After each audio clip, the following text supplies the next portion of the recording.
Deus nos abençoe. Queridos, hoje, como eu já disse desde o início,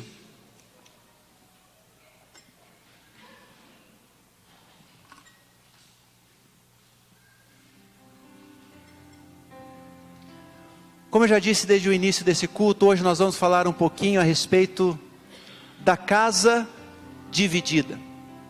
E eu queria iniciar esse tempo dizendo a você que chegou aqui nessa noite, e quem sabe você tem vivenciado isso na sua família, na sua vida. Você tem experimentado nesses últimos dias um desgosto dentro da sua casa, porque você não consegue ver a sua família unida. As pessoas não te olham, as pessoas não veem em você alguém que está fazendo a coisa certa ao seguir a Cristo. Infelizmente isso é uma realidade.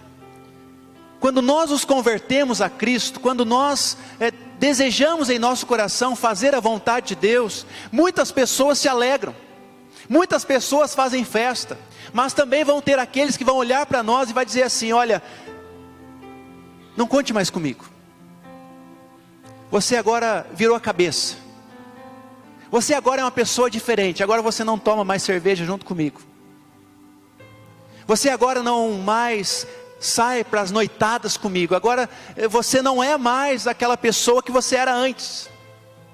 Eu não estou falando, queridos, de amigos, eu estou falando de gente de dentro da nossa própria casa, pessoas que fazem parte da nossa própria família.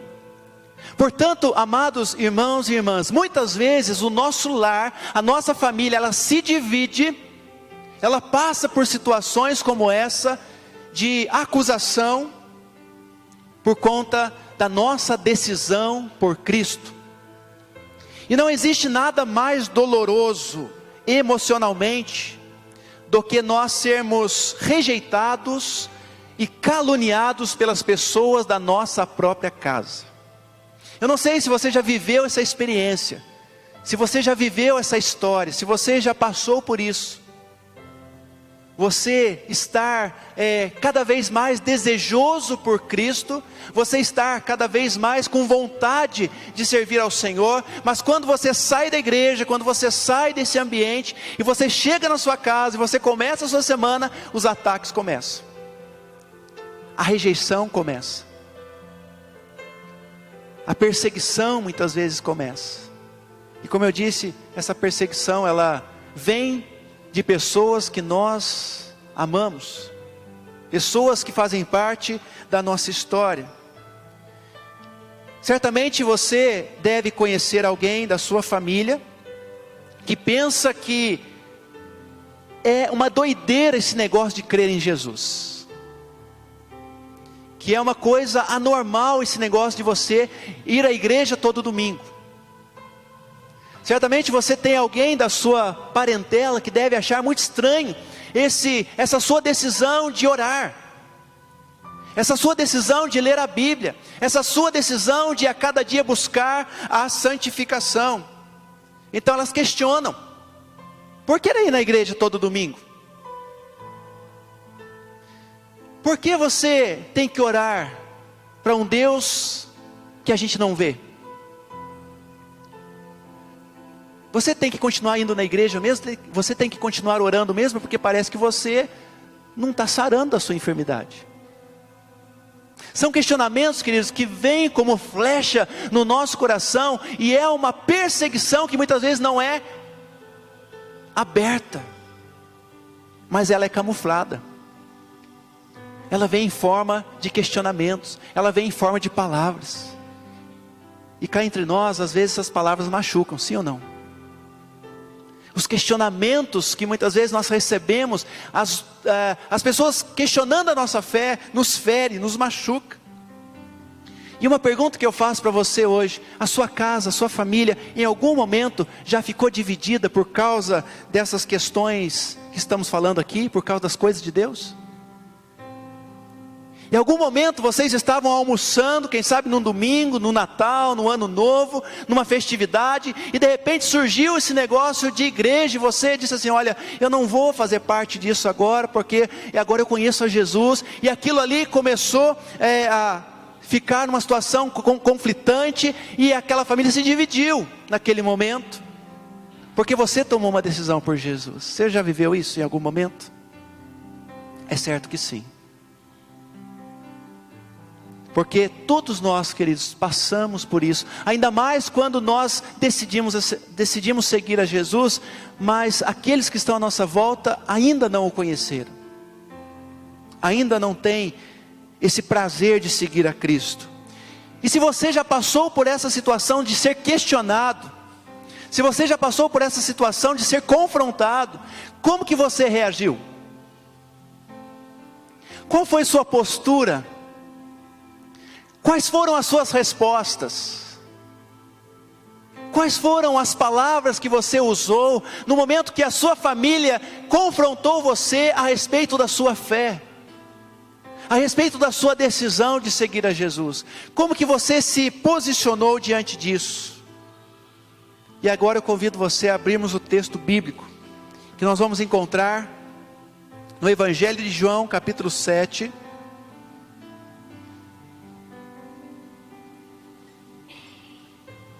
Evangelho de João, no capítulo 7,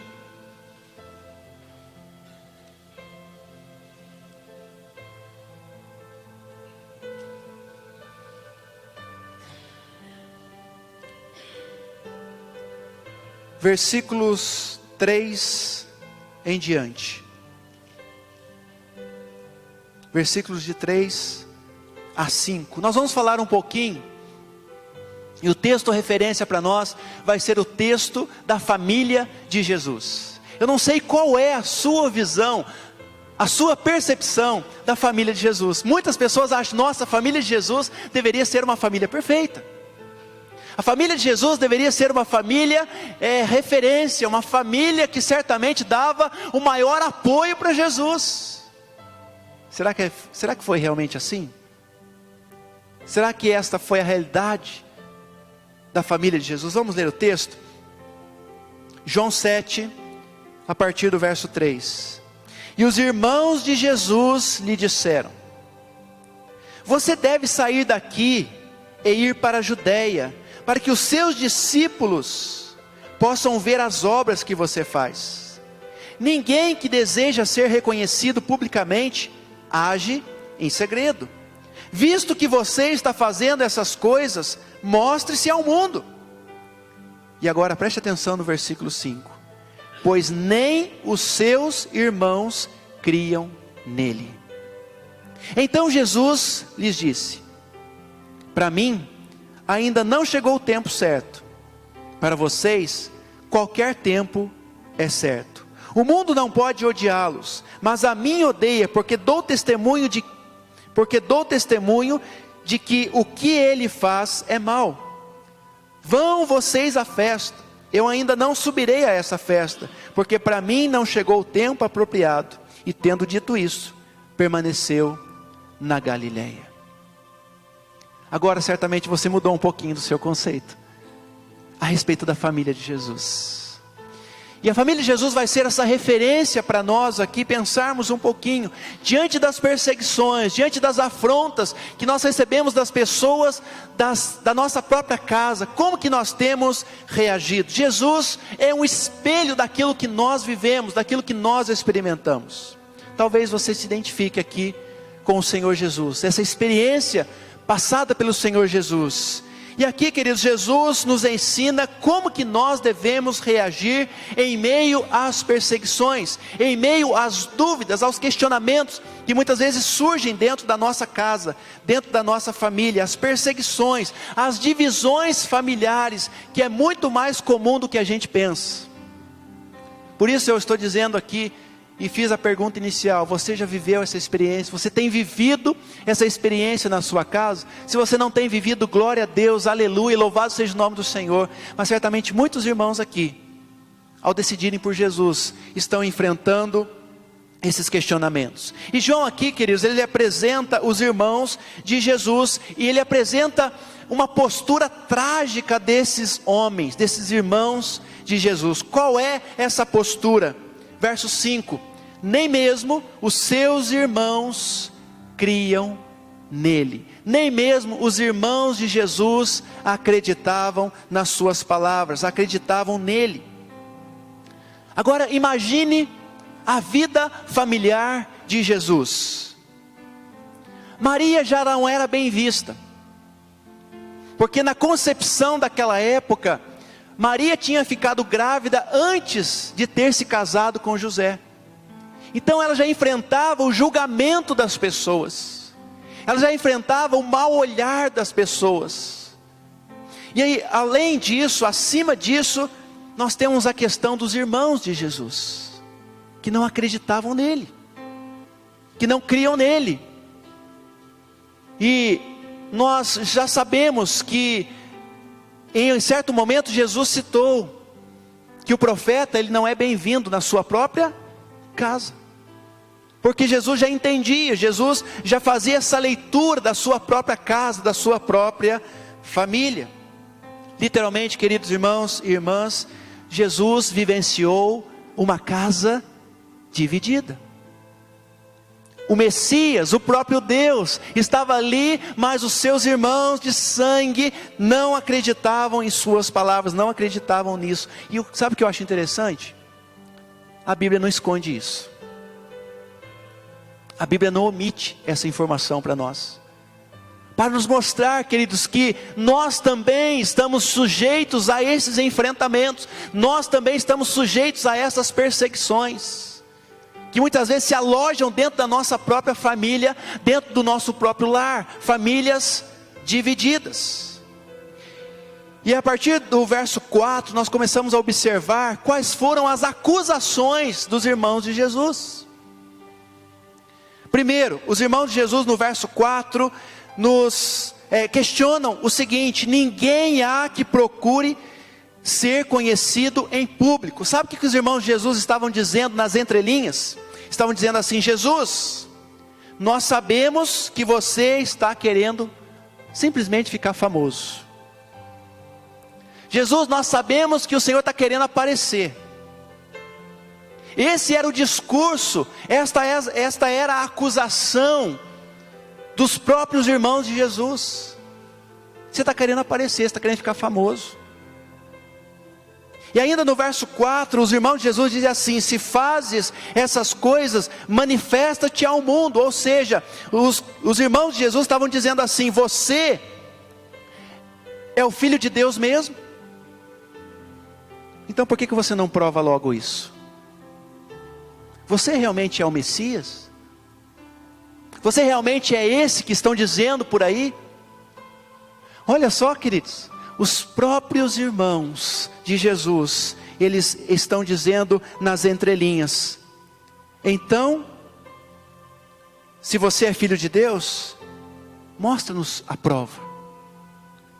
E talvez o que eles queriam não era nem a prova, porque eles viam também os sinais, as maravilhas de Jesus, mas no conceito deles, por Jesus fazer parte do convívio deles, eles tinham um olhar distorcido a respeito de Jesus.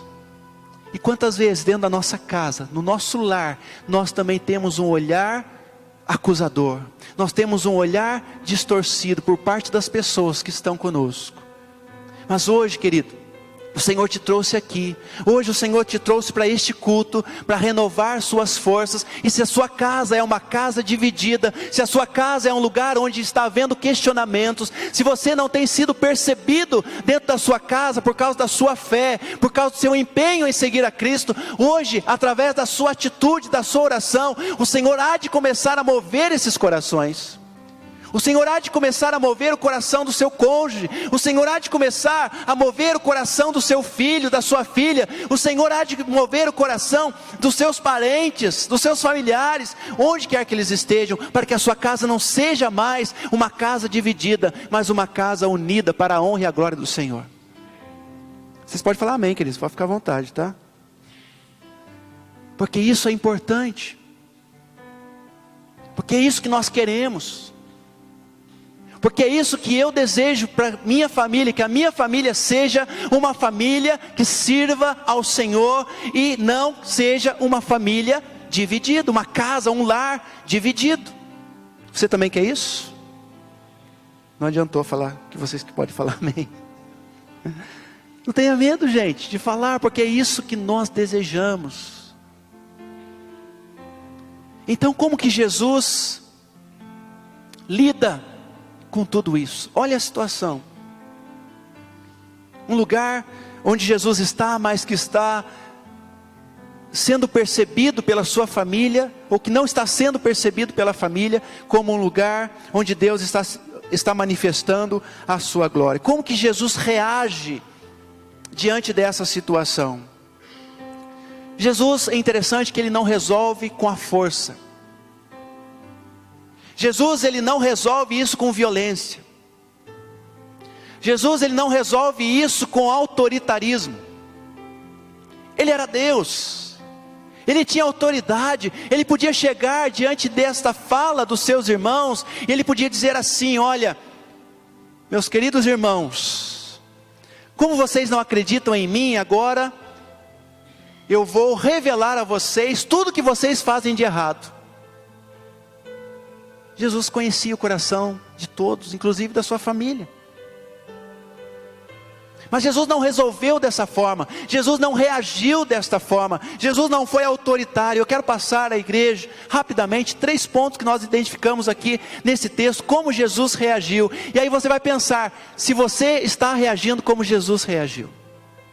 Eu creio que na maioria das vezes, nós não estamos reagindo diante dessas situações, de acusações, de dúvidas, de questionamentos, como Jesus reagiu. Primeira coisa, Jesus, ele não retaliou, mas Jesus reagiu com mansidão. E a pergunta que eu quero fazer para você pensar nesse tópico é: qual é o seu nível de mansidão diante dos ataques e sarcasmos de sua família? Qual é o seu nível de mansidão lá na sua casa, querido? Diante das falas, diante dos questionamentos, como que você tem reagido? Quais têm sido suas respostas? Quando você é questionado pelo seu cônjuge que não é convertido, quando você é questionado pelos seus filhos que não querem mais vir à igreja, quando você é questionado pelos seus parentes que vêm no domingo almoçar na sua casa a respeito da sua fé, como que você tem reagido a esses ataques? Jesus poderia muito bem olhar para os seus irmãos. Tiago era um dos irmãos de Jesus, e vamos imaginar que Jesus podia falar assim: Tiago, é o seguinte, você está me questionando, você está duvidando de quem eu sou, então eu vou começar a falar o que você fez essa semana. Eu vou começar a falar da sua hipocrisia. Eu vou começar a falar por onde você andou, Tiago. Jesus sabia, ele era Deus, ele é Senhor, nunca deixou de ser. Mas Jesus não faz isso. Jesus tem uma atitude de mansidão. E uma coisa importante nós aprendemos aqui nessa noite, amados, é que a mansidão, ela é uma disciplina espiritual. É um fruto que Gálatas fala lá no capítulo 5. Precisamos aprender a ser mansos. Às vezes a gente é manso no trabalho, a gente é manso na igreja a gente vira um cordeiro. Mas quando chega na nossa casa, e a gente é questionado, afrontado pelas pessoas da nossa família, nós viramos aquelas pessoas que têm a resposta na ponta da língua. Sabe, querido, se nós continuarmos afrontando, devolvendo, retaliando, as pessoas vão criar raiva, birra dos cristãos, da sua postura, e ele vai ser muito mais difícil ela se chegar aos pés de Jesus. Jesus nos ensina essa disciplina espiritual. Ser manso. E ser manso, queridos, é um indicador de que nós somos cristãos. O cristão é um pequeno Cristo, é um seguidor de Cristo. E se somos seguidores de Cristo, nós precisamos demonstrar mansidão. E principalmente, olha só o que eu vou dizer para você, e principalmente dentro da nossa própria casa. É lá que nós precisamos ser mansos. Mateus 5,5 vai dizer: os mansos herdarão a terra. 1 Pedro capítulo 3, versículo 4 vai dizer que o espírito manso é agradável aos olhos de Deus. Deus se agrada daquele e daquela que é manso. Seus familiares, seus parentes estão te observando. Eles não estão fazendo a leitura do que você fala. Mas na maioria das vezes, os nossos familiares, os nossos parentes, eles estão de olho no quê? Na nossa postura, no nosso comportamento. Como que nós reagimos diante desse teste que muitas vezes nós passamos? De acusação, de perseguição, de afronta. E quando nós deixamos a mansidão e permitimos que a ira entre no nosso coração, nós estamos deixando de dar um bom testemunho. Portanto, a mansidão é um indicador de que eu e você somos e pertencemos a Cristo, porque Cristo foi manso. Então, amados, diante daquela situação de afronta dos seus irmãos, Jesus reage com mansidão. Ele não age com retaliação. Aprenda isso. Seja manso, seja amoroso, ore e abençoe aqueles que estão te perseguindo, principalmente aqueles que são da sua casa. Segunda coisa, Jesus, nós não percebemos Ele aqui rebatendo a religiosidade dos seus irmãos. Quero fazer uma pergunta aqui: ou melhor, você já gastou, ou já perdeu, vamos dizer assim, algum tempo discutindo religião com a sua família? Você já sentou muitas vezes para almoçar ou para um momento de convivência e você entrou no assunto de religião e como que acabou essa conversa? Garanto que não acabou em nada, ou acabou, numa confusão, numa discórdia, porque nós não estamos aqui para discutirmos religião. Mas Jesus, Ele nos chama para discutirmos, para falarmos as verdades da palavra do Senhor. Jesus, Ele não passou o tempo, Ele não gastou o tempo discutindo com seus irmãos ali a respeito do judaísmo que eles serviam. Aqui deixa claro que eles iriam para uma festa, eles iam no templo, eles iam em Jerusalém, e lá eles participavam das festas do judaísmo. Jesus não ficou debatendo isso com eles. Pelo contrário, Jesus falou assim: olha, podem ir na festa. É o que vocês acreditam? Vai lá. E muitas vezes, amados, nós queremos apimentar, nós queremos colocar fogo, muitas vezes nas discussões que surgem dentro da nossa própria casa, e nós nunca queremos ficar por baixo, nós muitas vezes nos posicionamos como aquele que sabe tudo, o teólogo, o sabedor de todas as coisas, e aí geramos discórdia dentro da nossa casa. Jesus não nos chamou para discutirmos religiosidade. Sabe o que nós devemos fazer? Fale para os seus filhos, fale para o seu cônjuge, fale para a sua sogra, fale para o seu sogro, fale para o seu cunhado, fale para os seus primos, fale para a sua família, querido, a palavra de Deus.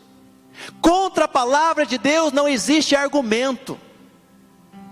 Por isso você, meu amado, você, minha amada, precisa ter a palavra de Deus no seu coração. Você precisa ler a Bíblia, você precisa ter conhecimento das Escrituras, para que quando você for confrontado, quando você for questionado, você vai ter a palavra de Deus na ponta da sua língua, e quando você proferir a palavra de Deus, você vai calar aqueles que estão te perseguindo. Você vai calar aqueles que estão acusando você, porque contra a palavra de Deus não existe nenhum argumento. A palavra de Deus é poderosa, a palavra de Deus é viva e eficaz. Jesus venceu o diabo através da palavra. Então, seja alguém que conheça a palavra de Deus. Esteja sempre como alguém da sua família inspirado pela palavra de Deus. Sabe o que é importante falarmos também? Seja alguém que testemunhe dentro da sua casa. Dê um bom testemunho dentro da sua casa. Não seja uma pessoa de duas palavras. O bom testemunho, queridos, é a melhor forma de nós evangelizarmos as pessoas da nossa casa. Porque às vezes nós temos um belo discurso, nós somos profundos conhecedores, mas nós temos um péssimo testemunho. E as pessoas estão olhando para nós, como eu já disse. Por isso eu desafio você nessa noite a abandonar os vícios que você tem. Porque o seu vício está, quem sabe, causando mau testemunho na sua família. Por isso eu quero desafiar você nessa noite a abandonar os seus pecados. Porque pode ser que os seus familiares estejam olhando para os seus pecados, para aquilo que você está fazendo de errado, aquele que você não consegue largar. E aí elas vêm questionando mesmo. E como eu disse, o testemunho fala muito mais alto. Eu te desafio nessa noite a abandonar a sua hipocrisia. As duas faces que muitas vezes nós temos, arrancar nossas máscaras que muitas vezes nós carregamos diante das pessoas. Eu quero te desafiar, queridos, a cuidar da sua boca, a cuidar da sua língua, porque muitas vezes nossa fala, nosso jeito de tratar nossa família, o nosso jeito de tratar as pessoas da nossa casa, está nos causando, está nos revelando como pessoas de mau testemunho. Provérbios vai dizer: a resposta branda desvia o furor, mas a palavra dura suscita a ira. Será que as nossas palavras duras não estão suscitando ira dentro do nosso lar? Não está dividindo a nossa família? Mas quando nós nos tornamos mansos, como Jesus foi, diz o versículo que nós lemos, ela abranda o furor. Então, amados, o desafio para nós é esse. Precisamos ter e precisamos dar um bom testemunho dentro da nossa casa, para que ela não seja dividida. Em último lugar, Jesus certa vez, ele disse lá em Marcos, no capítulo 3, versículo 25, você pode anotar ou ler depois. Ele vai dizer assim, é que a casa dividida, ela não subsiste. A casa dividida, ela não prospera. A Bíblia, a mensagem, traz esse versículo da seguinte maneira: a família que vive brigando se desintegra. E esta é uma realidade. A família que vive em contendas, ela só vai se desintegrando, só vai se desfazendo. E a divisão são nada mais é do que duas visões, uma visão dupla de uma situação. O lar dividido não subsiste. O lar dividido perde forças. No lar dividido existe desânimo. No lar dividido falta referencial. Eu fico imaginando como que é para o filho olhar para os seus pais e ver que muitas vezes eles estão divididos entre si. O pai diz uma coisa, a mãe diz outra coisa, e briga por causa daquilo, e a criança vai olhar, o adolescente vai olhar, e muitas vezes ele fica assim, mas espera aí. Por quê? Porque a casa dividida, ela perde referenciais. A casa dividida, o lar dividido, faz com que muitas pessoas abandonem a fé. Quantos deixaram de seguir a Cristo? Porque olha para um, olha para o outro e ninguém consegue se entender. É só briga, é só confusão, é só mau testemunho. E aí as pessoas olham e falam assim, se for para ser assim, estou fora. E essas pessoas acabam então abandonando a fé. Por isso que Jesus falou, a casa, o lar dividido, a casa dividida não prospera. Ela sucumbe. A sua casa hoje, querido, como é que está? Como que está a sua família hoje? Talvez lá na sua família você tenha gente que acredita em tudo. Talvez na sua família você tenha pessoas que servem a Cristo, servem a Deus, mas daquele jeito, vai na igreja quando dá. Sabe, na sua família tem alguém que está em outras religiões, em seitas. E sabe, na sua família tem pessoas que se perderam, que não querem saber mais da igreja, preferem ser um desigrejado. Talvez você tenha pessoas na sua casa que olham para você e têm dito assim: olha, você vai continuar indo à igreja? Você vai continuar servindo esse Deus? Que eu não estou vendo mudança aqui em casa não.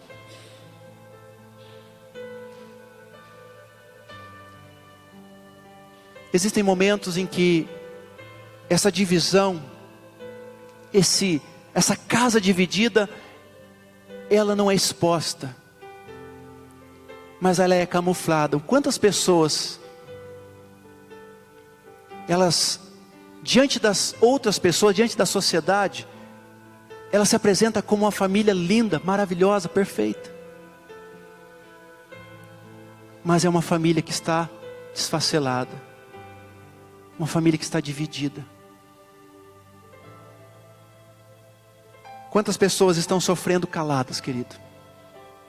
Quantas mães estão sofrendo caladas, orando a noite toda, chorando nas madrugadas, porque os seus filhos não querem seguir mais a Cristo?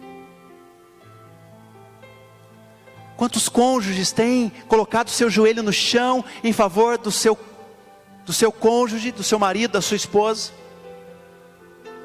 porque ela se sente uma pessoa sozinha, e o seu cônjuge não lhe dá ouvidos, o seu cônjuge não lhe dá atenção, e duvida e questiona a sua fé. Quantos estão vivendo assim?